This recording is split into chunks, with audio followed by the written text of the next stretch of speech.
Hello friends, welcome to my YouTube channel Kartik exam home. देखिए, आज 18 तारीख है, 18 अक्टूबर। आप सभी को पता है कि यूपी एएसआई की जो टाइपिंग है वो आज से स्टार्ट हो गई है।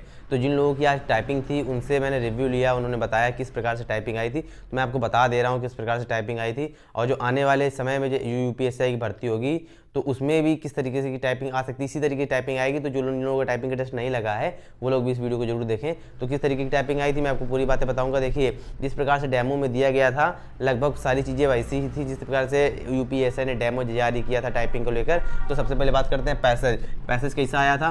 पैसेज देखिए बहुत सिंपल आया था, बहुत आसान था। हिंदी का हो या इंग्लिश का हो, बिल्कुल पैसेज बिल्कुल आसान आया था, कोई इसमें दिक्कत थी नहीं। ठीक, कोई ज़्यादा बड़ा वर्ड भी नहीं था।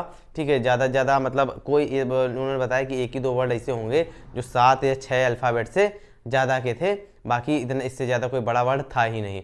ठीक है, तो इस पहली बात तो ये जल्दी बात करेंगे। दूसरी बात क्या है कि हाईलाइट में जिस प्रकार से डेमो में दिया गया था बिल्कुल वैसा ही था।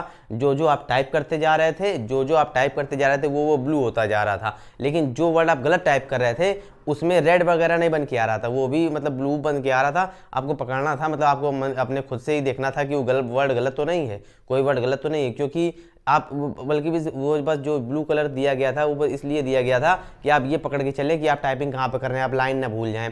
बस इस प्रकार से आपको बताया गया था, लेकिन गलत वर्ड के लिए नहीं बताया गया था। गलत वर्ड के लिए आपको देखना पड़ेगा कि आपने कौन सा वर्ड गलत किया, उसमें कोई अलग से हाईलाइट नहीं होगा गलत वर्ड के लिए, याद रखिएगा इस चीज़ को। तीसरी बात क्या थी, और अच्छा एक चीज़ और थी कि क्या बैक स्पेस का इस्तेमाल कर सकते हैं। बिल्कुल आराम से आप बैक स्पेस कितना भी चाहो उतना इस्तेमाल कर सकते हो, जितना पीछे लाइन को ले जाना चाहो। जैसे एक कन्फ्यूजन थी कि सर स्पेस दबाने के बाद बैक स्पेस उस वर्ड के लिए नहीं जाएगा, किसी वर्ड के बाद मान लीजिए कोई हमने वर्ड लिखा है 5 अंकों का, इसके बाद हमने स्पेस दबा दिया, इसके बाद वर्ड लिखा है, अब यहाँ से बैक नहीं जा सकते, ऐसा कुछ नहीं है।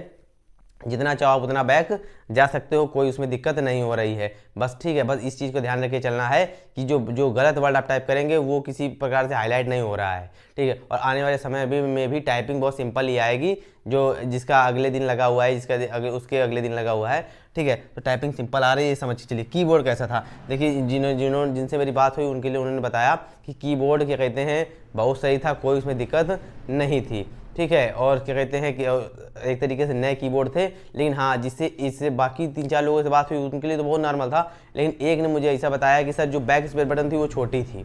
ठीक है ना, तो ऐसा भी हो सकता है कि आपको वो कीबोर्ड दे दिया जाए जिसमें बैक स्पेस बटन छोटी हो। तो ध्यान रखिएगा, जिसमें बैक स्पेस बटन छोटी होती है उसमें टाइपिंग करने में थोड़ी बहुत दिक्कत होती है, क्योंकि हम लोग की बड़ी आदत होती है ना, बड़ी बटन की आदत होती है बैक स्पेस दबाने की, और बैक स्पेस तो आप दबाएंगे जरूर। ठीक है ना, तो उस चीज़ को देख के चलिएगा। बगल वाली की उसके अंदर दबा दीजिएगा, वो जो क्या कहते हैं इक्वल टू प्लस वाली होती है, कभी कभी वो दबने लगती है, तो इस चीज़ का ध्यान रख के चलिए। अगर बैक स्पेस बटन छोटी है तो उसको बहुत समझने की जरूरत है। या हो सके अगर इन्विजिलेटर से आप कह सकते हैं कि सर कीबोर्ड चेंज कर दीजिए, अगर आप देखें कि और कोई कीबोर्ड है तो जिसमें बड़ी बटन हो तो वो वाला कीबोर्ड ले लें, अगर आपको अच्छा, अगर सही लगता है तो।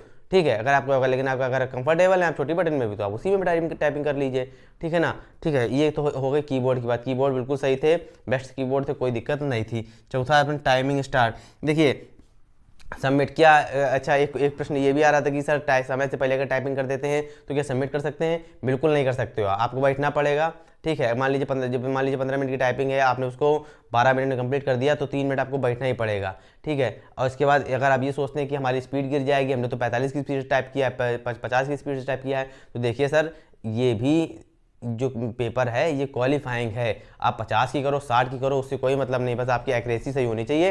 85% के ऊपर एक्यूरेसी मांगी गई है, वो एक्यूरेसी आपके पास होनी चाहिए। ठीक है, टाइपिंग स्पीड आप कितनी भी रखो कोई दिक्कत उससे नहीं है। आप चाहे 15 मिनट में ही पूरा टाइपिंग कर दो, और चाहे क्या कहते हैं आप 12 मिनट में 10 मिनट में करके बैठ जाओ, उससे कोई फ़र्क नहीं है, आपको बैठना पड़ेगा लास्ट तक जब तक आपका टाइम ओवर नहीं हो जाता। दूसरी बात क्या है, क्या कहते हैं एक्यूरेसी सर देखिए एक्यूरेसी आपकी होनी चाहिए सही।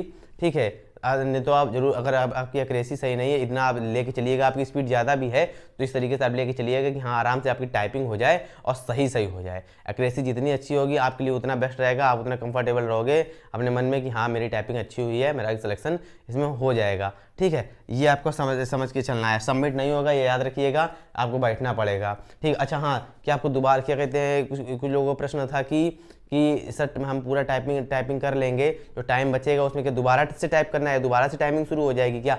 ऐसा कुछ नहीं है, आप टाइपिंग कंप्लीट कर लीजिए, आपके पैसेज पूरा ओवर हो जाएगा, आप क्या बैठे रहिए, टाइमिंग कंप्लीट हो जाएगी, अपने आप सबमिट हो जाएगा वो तो, ठीक है ना। तो इस चीज़ को आप समझ के चलिएगा।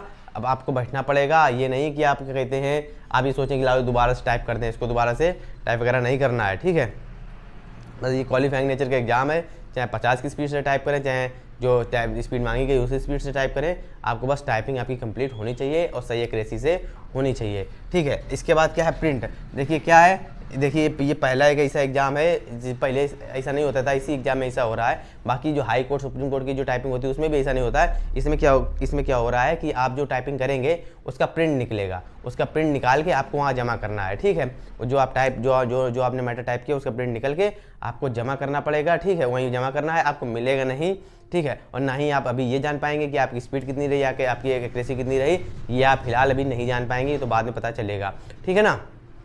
हो सकता है पता भी नहीं चले, डायरेक्ट आंसर आए कि आपकी टाइपिंग हुई कि नहीं हुई, लेकिन ऐसा है कि आज जो आंसर किया आएगी तो उसमें पता होना चाहिए, ठीक है। ऐसा मेरा मानना है, ठीक है। तो चलिए यही था सारा रिव्यू। अब जिसकी टाइपिंग है उसके लिए बेस्ट ऑफ लक, जिनकी टाइपिंग नहीं है वो भी इस वीडियो से सीखें, इस जानकारी सीखें कि अगर आपको भविष्य में टाइपिंग देनी पड़े तो आपको किस प्रकार से देनी है, क्या क्या उसमें प्रॉब्लम होती हैं, क्या किस तरीके से टाइपिंग कराई जाती है, ठीक है। तो आज का वीडियो इतना ही। अगर आज के वीडियो को क्या कहते हैं लगा हो कि आपके लिए जानकारी अच्छी है, आपके लिए क्या कहते हैं उपयोगी है, तो वीडियो को लाइक करिएगा, शेयर करिएगा और चैनल को सब्सक्राइब नहीं किया है तो सब्सक्राइब भी कर लीजिएगा।